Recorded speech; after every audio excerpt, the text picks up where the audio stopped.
السلام علیکم ورحمۃ اللہ وبرکاتہ۔ بسم اللہ الرحمن الرحیم، والصلاة والسلام علی رسولہ الکریم وعلی آلہ واصحابہ اجمعین۔ اصل ناکام وہ لوگ ہیں جو قیامت کے دن ناکام ہو جائیں گے، جن پر اللہ تعالیٰ ناراض ہو جائے گا۔ اس کی ناراضگی سے کیسے بچنا ہے اور اس کی فرما برداری والے راستے پر کیسے چلنا ہے، قرآن اس کو بتاتا ہے۔ بیچ میں ایک دشمن کھڑا ہے، شیطان، جو ہمیں اللہ کے راستے سے ہٹاتا ہے اور غلط راہوں پہ لے کر چلتا ہے، شارٹ کٹ زندگی کے بتاتا ہے، اور زندگی میں شارٹ کٹ کوئی نہیں ہے۔ تو اللہ تعالیٰ نے سورہ یوسف میں اس کو بہت خوبصورت انداز میں بیان کیا ہے کہ کچھ بھائی ہیں جو غلط راستے پر چلتے گئے اور ہر موڑ پر ان کی اسکیم کامیاب ہوتی گئی، اور یوسف علیہ السلام صحیح راستے پر چلتے گئے، ہر موڑ پر ان کی تکلیف بڑھتی چلی گئی۔ آخر نتیجہ جو انہوں نے خود نکال کے دیا وہ پورے قرآن کا خلاصہ ہے، میں پھر بتاتا ہوں۔ تو قصہ تو مشہور و معروف ہے کہ یعقوب علیہ السلام کی محبت یوسف علیہ السلام سے زیادہ تھی، اور بھائیوں کو حسد ہو گیا، تو ان کو جا کر باپ کو چکر دیا کہ ہم اس کو شکار پہ لے جاتے ہیں، اور آپس میں مشورہ، پہلے تو انہوں نے کہا قتل ہی کر دو، اقتلوا یوسف، مار دو۔ پھر یہودا نے کہا، جس کے نام پر یہودی کہلاتے ہیں، سب سے بڑا بھائی تھا یہودا، لیکن یہ مارو نہیں، اطرحوہ فی غیابۃ الجب، کہ او اطرحوہ ارضا یخل لکم وجہ ابیکم وتکونوا من بعدہ قوما صالحین، کہ ایسا کرو کہیں دور دراز پھینک دو، اور پھر تمہارا باپ ہوگا، تم ہوگے، تو تم اپنے باپ کے زیادہ محبوب بن جاؤ گے۔ تو ان کو لے کر گئے اور جا کر واجمعوا ان یلقوہ فی غیابۃ الجب، جب اس کنویں کو کہتے ہیں جس کا پانی خشک ہو چکا ہو، جس میں پانی ہو اس کو بیر کہتے ہیں، اور جس کا پانی خشک ہو گیا ہو، اور یہ فلسطین پہاڑی علاقہ تھا تو اس میں کنویں خشک ہو جاتے تھے، تو انہوں نے اس میں پھینکا ان کو۔ تو اللہ تعالیٰ کا غیبی نظام چلا، پھر وہ قافلہ آیا، انہوں اٹھا کے لے گیا، گورنر مصر کے دربار میں پہنچے، پھر وہاں بڑے ہوئے تو جیسے اللہ نے ساری دنیا کے آج 7 ارب لوگ ہیں، پیچھے پتہ نہیں کتنے خرب چلے گئے، آگے کتنے آئیں گے، ان سب کو حسن میں پوری انسانیت کو 1/2 تقسیم کیا، اور یوسف علیہ السلام اکیلے کو 1/2 دیا۔ تو ان کا کیا حسن ہوگا۔ وہ جب گورنر بنے تھے تو پھر وہ وزیر خزانہ تو ایسے منہ چھپا کے رکھتے تھے کہ کوئی فتنے میں نہ پڑ جائے، اور عورتوں میں اللہ تعالیٰ نے حضرت حوا کو سب سے زیادہ حسین بنایا، ان کے بارے میں بس اتنا تھا، سب سے زیادہ حسین بنایا، لیکن یوسف علیہ السلام کے بارے میں اعطی شطر الحسن، کہ آدھا حسن سارا دے دیا۔ تو زلیخا کا امتحان آیا، بہت بڑے گناہ کی دعوت، وراودته التي هو في بيتها عن نفسه وغلقت الابواب وقالت هيت لك، یہ اتنا لمبا جملہ اس منظر کے خوفناک امتحان کو بتا رہا، میں سے چھوٹا جملہ بھی ہو سکتا۔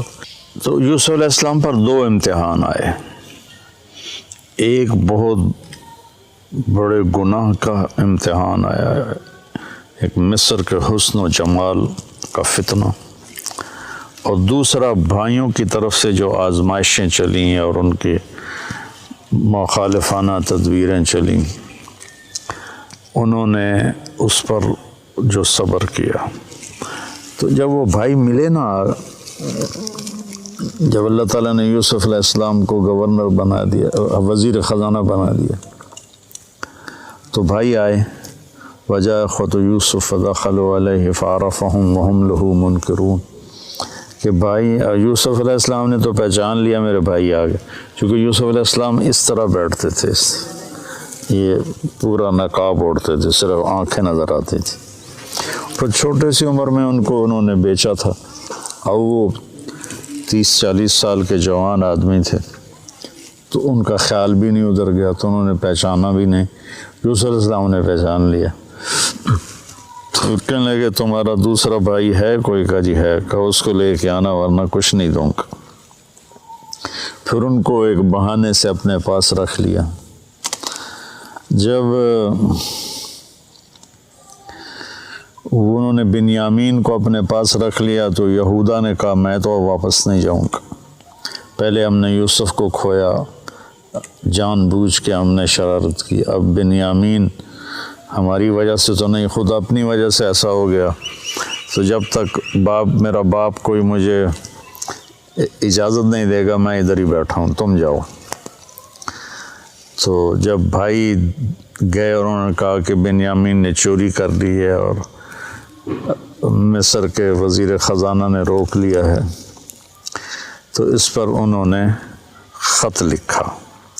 اچھا، یوسف بھی نبی اور یعقوب بھی نبی علیہ السلام، اب بیچ میں 7 دن کا سفر ہے ٹوٹل، تو پورے پتہ نہیں کتنے سال، 20-30 سال 40 سال وہ ادھر موجود ہیں، سلامت یہ ادھر موجود ہیں، بتانے کی اجازت نہیں۔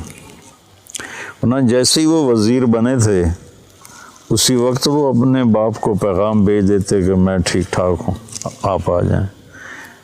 اللہ کی ادھر بھی وحی آ رہی تھی کہ نہیں بتانا، اور یعقوب کے لیے بھی تھا کہ ان کو بھی نہیں بتانا۔ وَبْيَضَّ عَيْنَاهُ مِنَ الْحُزْنِ فَهُوَ كَظِيمٌ، آنکھیں ان کی چلی گئیں روتے روتے، اور غصہ پیتے پیتے پیتے پیتے وہ پھول کے مشکیزہ بن گئے۔ کظیم، کاظم اس مشکیزے کو کہتے ہیں جو پانی سے فل کر کے ٹائٹ کر کے بند کر دیا جائے۔ جتنے بھی سال بھائیوں نے یعقوب علیہ السلام کے ساتھ وقت گزارا یوسف علیہ السلام کے بغیر، تو انہوں نے کہا فصبر جمیل، پورے 40 سال میں ایک لفظ بھی طعنہ نہیں دیا میرا بیٹا تم نے گم کر دیا، حالانکہ آپ کو پتہ تھا انہوں نے فراڈ کیا ہے، لیکن پورے 40 سال میں ایک۔ پھر خط لکھا عزیز مصر کے نام کہ میں یعقوب بن اسحاق آپ سے مخاطب ہوں، ہم نبیوں کی اولاد ہیں، ہم چور نہیں ہیں، ہم پر بہت زمانے سے آزمائش کی چکی چل رہی ہے۔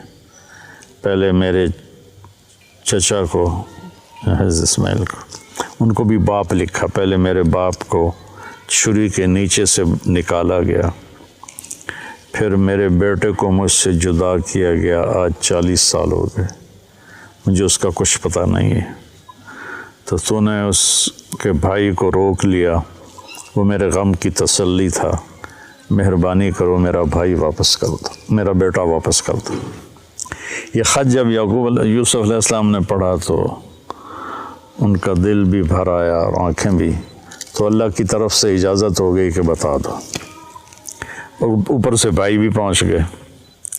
ایھا العزیز قد مسنا واہلنا الضر وجئنا ببضاعۃ مزجاۃ فاوف لنا الکیل وتصدق علینا ان اللہ یجزی المتصدقین۔ کیا عاجزی ہے ان الفاظ، اور کیا ذلت اور پستی کی انتہا کو چھو کر وہ گفتگو کر رہے تھے، کیا بتاؤں۔ تو ادھر سے حکم آ چکا تھا کہ بتا دو، تو اس طرح اوڑا ہوا تھا نا، اپنے پگڑی کا جو یہ تھا نا، اس کو ایسے رکھتے تھے۔ تو جب انہوں نے کہا کہ ہم یہ تھوڑی سی پونجی لائے ہیں اور ہمارے پاس ہے بھی کچھ نہیں، فقر بہت ہے، تو برائے مہربانی ہم پر صدقہ کر دیں۔ تو پھر یوسف علیہ السلام نے ایسے کیا، ایسے تھا نا، هل علمتم ما فعلتم بيوسف وأخيه إذ أنتم جاهلون۔ سبحان اللہ، کیا نبی کے اخلاق ہیں۔ کیا تمہیں کچھ خبر ہے جو تم سے بے خبری میں یوسف کے ساتھ کچھ تھوڑا بہت ہو گیا تھا؟ تھوڑا بہت، قید کاٹی 9 سال، زنا کی تہمت لگی، منڈی میں بیچے گئے، کتنی لمبی چوڑی گھاٹیوں سے گزر کر، اور ان کو اس کا سبب کون تھے؟ بھائی ان کو کہہ رہے ہیں وہ حل وہاں بولا جاتا ہے جہاں مجھے، اس کو اردو میں کہتے ہیں آپ کو پتہ چلا، سعید بھائی آپ کو پتہ چلا، تو آپ کو پتہ چلا کا مطلب یہ ہوتا ہے کہ اس کو معلوم نہیں اور میں بتا رہا ہوں۔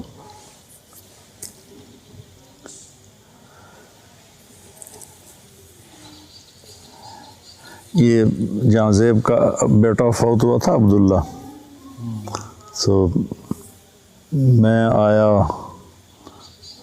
رائمنڈ سے، تو علی چھوٹا سا تھا، یہاں کھیل رہا تھا، میری گاڑی اندر انٹر ہوئی تو بھاگ گیا، آپ کو پتہ چلا عبداللہ فوت ہو گیا ہے۔ وہاں سے میں نے حل کا مطلب سیکھا کہ حل اتاک حدیث الغاشیہ، آپ کو پتہ چلا جو چھا جانے والا دن ہے وہ کیسا ہے۔ تو حل وہاں بولا جاتا ہے جہاں یہ ہو کہ بھائی مولوی حذیفہ کو جو میں بتا رہا ہوں نا اس کو معلوم نہیں، تو حل آپ کو کچھ پتہ چلا، جنہوں نے کیا ہی سارا بربادی قدم قدم پہ سازش، ان کا حل علمتم ما فعلتم، فعلا کا جو صیغہ ہے یہ غیر ارادی حرکت کے لیے ہوتا ہے، جیسے میرا یہ میں پاؤں ہل رہا ہے نا، یہ غیر ارادی حرکت ہے۔ فعلا استعمال ہوتا ہے غیر ارادی حرکت کے لیے، پھر ارادی کے لیے بھی عاملہ کا لفظ استعمال ہوتا ہے ارادتاً جو کام کیا جائے۔ تو ما فعلتم میں یہ پھر ان کے جرم کو ہلکا کیا کہ تم سے بس ایم ہی ہو گیا، تم کرنے کا کوئی ارادہ تو نہیں تھا، بلا ارادہ ہو گیا۔ اذ انتم جاہلون، وہ بھی بے خبری میں ہو گیا، تمہیں اصل میں پتہ نہیں تھا۔ حالانکہ یہاں عبارت یوں بنتی قد علمتم، تمہیں خوب خبر تھی، ما ظلمتم، جو تم نے ظلم کیا، بیوسف و اخیہ، یوسف اور اس کے بھائی پر جو تم نے ظلم کیا، اذ انتم عامدون، اور تم نے جان بوجھ کے یہ سارا کچھ کیا، تم نے پوری بدنیتی کے ساتھ کیا، تو اس کا بالکل الٹ لے کر آئے حل علمتم، آپ کو کچھ پتہ چلا ہی ہوگا، آپ کو تو میرے خیال میں معلوم نہیں، تو میں آپ کو بتاتا ہوں ما فعلتم، جو تھوڑا بہت یوسف کے بارے میں آپ سے ہو گیا، وَأَخِيهِ، اور اس کے بھائی کے بارے میں، اذ انتم جاہلون، جو آپ نے بے خبری میں کیا، آپ کا ارادہ تو نہیں تھا۔ تو اب جو اس وقت ان کا امپریشن بنانا، اس کو جو قرآن نے بیان کیا، کمال کر دیا۔ وہ تو پہلے انہوں نے غور سے دیکھا، پھر ایک دم ان کے اندر خوف پیدا ہوا کہ یہ یوسف ہے، پھر شک پیدا ہوا کہ نہیں یوسف کہاں ہے، یہ تو مصر کا وزیر خزانہ بیٹھا ہوا ہے۔ تو شک اور خوف اور امید، یہ 2-3 کیفیتیں ان کے اندر بن گئیں جو متضاد قسم کی تھی۔ ان کو جو قرآن ادا کرتا ہے اس کے جو الفاظ ہیں، ایک تو ان تحقیق کے لیے ہوتا ہے، ان کا یہ شک کے لیے ہوتا ہے، انت یوسف خوف ہے کہ لا بھائی ہوں آیا ساڑھو تے سوٹا یہ تو یوسف ہے.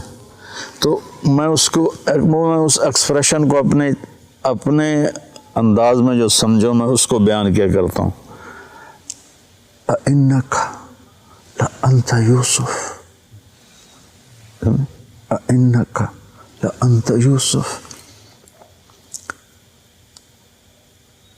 مجھے بڑا مزہ آتا ہے اس آیت میں کہ کس طرح اللہ نے مختلف کیفیات کو جمع کے میں اس کو چہرے پہ لانے کی کوشش کرتا ہوں. اِنَّكَ لَأَنْتَ یوسف. تو نے کہا انا یوسف وَهَذَا أَخِي، میں یوسف ہوں، یہ میرا بھائی ہے. قد من اللہ علینا. اب یہ سورہ یوسف کا خلاصہ دو لفظ ہیں، اور یہی دو لفظ پورے قرآن کا خلاصہ ہیں، پوری زندگی کا خلاصہ ہیں، اور کامیاب زندگی کا خلاصہ ہیں کہ انہ من یتقی ویصبر فإن اللہ لا یضیع اجر المحسنین. کہ میرے بھائیو،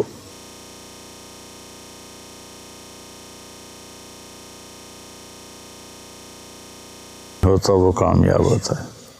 تو تقوی میں اشارہ تھا زلیخا کے قصے کی طرف کہ بہت بڑی دعوت آئی حرام کی، اور اس میں اللہ نے ان کو اتنا استقامت بخشی، اور اس نے سارے دروازے بند کیے تھے، وہ دوڑے، دروازے کھلتے چلے گئے، اللہ کی قدرت سے تو کھلتے چلے گئے. تو تقوی سے مراد تھا اس زلیخا کے مکر سے بچنا، یعنی جتنے بھی گناہوں کا راستہ ہے اس سے بچنا تقوی. یصبر میں اشارہ تھا بھائیوں کے ظلم کو برداشت کرنا. آپ اندازہ لگائیں جب بھائی اور یعقوب علیہ السلام سارے آ گئے تو یوسف علیہ السلام کارگزاری سنانے لگے کہ میرے ساتھ کیا ہوا. تو کارگزاری شروع سے نہیں سنائی کہ بھائی سامنے تھے اور شرمندہ ہونا تھا انہوں نے. وَقَدْ أَحْسَنَ بِي إِذْ أَخْرَجَنِي مِنَ السِّجْنِ وَجَاءَ بِكُم مِّنَ الْبَدْوِ مِن بَعْدِ أَن نَزَغَ الشَّيْطَانُ بَيْنِي وَبَيْنَ إِخْوَتِي إِنَّ رَبِّي لَطِيفٌ لِمَا يَشَاءُ. ابا جی میں جیل میں چلا گیا تھا، یہاں سے کارگزاری شروع کی. مجھے انہوں نے نکالا، میں نے راستے میں مارا اور مجھے باندھا، پھر باندھ کے کنویں میں پھینکا، پھر میں ڈول میں بیٹھا، پھر مجھے انہوں نے چند کوڑیوں میں بیچا، پھر میرے اوپر زنا کی تہمت لگی. سارا حذف کر دیا کہ یہ شرمندہ ہوں گے، میرے بھائی شرمندہ ہوں گے. کامیابی کا یہ راستہ ہے. ہم لوگ مال بناؤ، سیاست کرو، ہیرا پھیری کرو، حرام راستوں سے پیسے بناؤ اور اپنی واہ بناؤ. یہ ہم پوری دنیا کے انسانوں کا اس وقت یہ راستہ بناؤ. تو سورہ یوسف میں قرآن نے نا کہانی سنا کر ایسے سارے رازوں سے پردہ اٹھا